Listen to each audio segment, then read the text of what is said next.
House hunting in Toronto can be exciting until it's not. It's overwhelming, it's emotional, and if you're not careful, it's also costly, especially with a lot of the mistakes that you can make.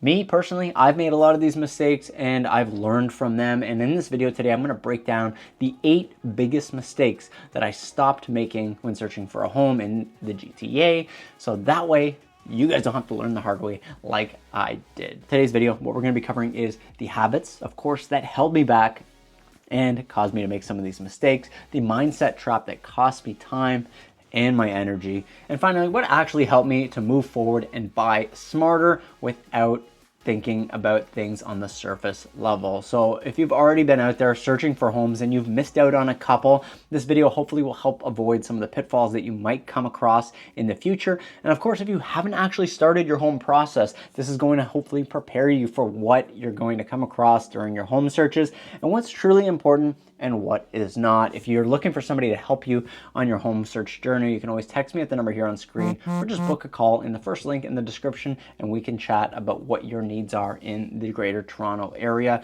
Now, first thing for me is I focused way too much on the listing photos. You're gonna hop on realtor.ca, you're gonna hop online, you're gonna see tons of beautiful photos, and you may or may not be deceived. By the time you get to that property and open that door, it does not necessarily look exactly like it did in the pictures. We got professional media people out there for a reason. Sometimes the angles make it look more flattering or larger than it is. So don't be sold on a property before you actually step foot into that property. Opening that door, you might be greeted with more or less space than you thought you were gonna get, especially if it's a space that you extremely loved from the pictures, like a bedroom or a kitchen. Now, the second mistake, I waited way too long to book some of the showings. There were so many properties out there when I was looking to buy my first property. I was not a realtor at the time, and what happened is I felt overwhelmed and I took a couple days too long to actually go and look for some of these properties in person with my agent. And what happened is me not booking these and taking quick action, I lost out on a few properties that I think would have been a perfect fit for me, but that's my problem. Unfortunately, I didn't act quick enough. I didn't get to see those in person and they ended up showing. So if you want to see something, if something checks a lot of those boxes, make your appointment happen quick. Maybe your schedule, it's not ideal, so you push it to the weekend and it's only a Tuesday. If you think it'll work, you might have to fit it into your work schedule. Even go take a look at it on lunch break. Get your agent to do a virtual tour, something for you so you can actually get to see it in person. Now, the third mistake that I made that I hope nobody else makes in the future is getting pre-approved. You don't want to bother with this whole process until you are pre-approved, because pre-approval will give you your shopping price, essentially. You're going to the grocery store with a budget. This is what you can afford. Otherwise, you're just window shopping. You have no idea what to look for. Am I looking at condos, townhouses, detached homes? Can I afford anything at all? So don't get yourself too hyped up that you're buying a home. You're getting into the market until you actually look at what you can afford by doing your pre-approval. And of course, that can come one of two ways, bank or broker, but we've talked about that in several different videos. If you got questions about that, you can always drop it in the comments down below, or I can deal with you one-on-one if you want to send me a DM or text me. Now, the fourth mistake is a very common one and one that you're going to hear all too often. I tried to time the market perfectly. If I didn't try to time the market perfectly, I actually would have been able to secure my first home for quite a bit cheaper than I did. But what happened when I was actually doing my home search is the prices started to go up as I was kind of hoping that they would go down. And what happened there is you just hedge your bets, you pick the market that you're hoping to get into, and in this case, you lose thousands of dollars or you gain thousands of dollars. Best case scenario, of course, is you gain some money, but we hope that the market's not too volatile when we're making a transaction, if at all possible.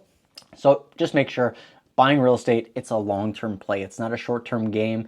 Understand that things can fluctuate day to day, week to week, month to month. And over the course of a year, you can see some really big gains and losses on some of these properties, especially in the GTA.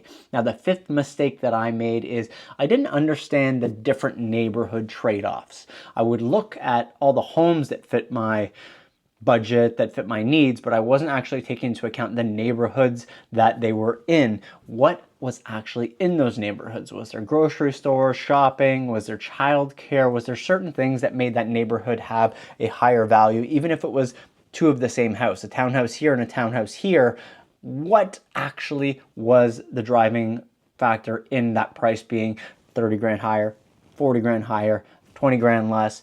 It is that neighborhood and what is actually in the neighborhood that the community loves. That's something that I definitely took for granted. Now, the sixth thing, I focus too much on cosmetic issues. Me personally, I am not the most handy. So if things are done ahead of time and I don't have to personally do them, that's going to make my life a lot easier. And it means I don't have to hire somebody else to do them in the future. But here's the thing. If somebody else has just paid for a renovation, it's very likely that they are going to want to be paid in kind for that renovation that's just been done in terms of that purchase price. And a lot of the time you can do the renovation or some of this work that's been done for a lot cheaper than you're actually going to pay for that market value. So let's say somebody has just done the kitchen and they spent $50,000 on it. They're likely going to want $75,000, $100,000 more than what they just paid for their kitchen, like they've doubled their investment. The reality is, if you buy something that has a kitchen that checks a few boxes and then you upgrade it over time, it's just going to cost you a lot less money, and you can make that kitchen whatever you want, not what somebody else thought you wanted. Now, the seventh mistake is me not asking enough questions. You would think somebody like me who can't stop talking would ask all the questions, but the reality is I didn't. Now, some of the things you really should be asking is roof. Have there been leaks? How old is it? When was the last time it was done? Is there rental equipment? Maybe you're signing on for a hot water tank, furnace, and AC, and you really don't want to sign on to these contracts. Is there any rodents, mold, things like that? So you really want to dig into your home buying journey by asking questions, getting some validation that you are picking the right property and there's no issues that are going to crop up down the road. Of course, things can happen. There can be a leak the first day you take possession or the month into owning a home, but you want to get into it hopefully with as much knowledge about the property as you can absolutely have. Now, the final eighth mistake here is that I thought I had to actually make this decision alone, and I took all of this home buying journey internally and tried to kind of piece it together, almost like downloading it into my brain and figuring out what to do. And I put all that pressure on myself instead of leaning on some of the people who were going through that process with me, the realtor, the mortgage broker, some of the friends and family that I might have taken out to the showings with me.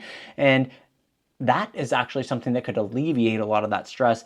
Get some other viewpoints, and maybe you're being too critical, or maybe you're not being critical enough on certain property that you might be interested in. So take the time to lean on other people and don't just shoulder all the responsibility of making a make or break decision on yourself. And if you don't know who to trust, of course, one conversation is going to make the difference. So figure out who your closest people are and bring them to those showings with you. Your realtor will welcome any additional bodies to help make your decision process easier so that you're also not out there just wasting your time because you can't make the decision in today's market. So now these are the 8 mistakes that I made, and if you're feeling frustrated with getting into a property in today's market, you're seeing so much inventory, you're seeing not enough homes that you're interested in, I've been there. It's not the first time, but you need a strategy. You need to understand what things are important, what things aren't. Maybe that 10 out of 10 kitchen is okay if it's just a 7.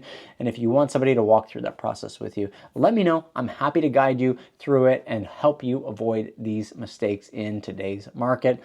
Thank you so much for watching this video. And if you want any more home buyer tips, feel free to watch this video here and you'll get all the information you need. Have a wonderful day. Bye for now.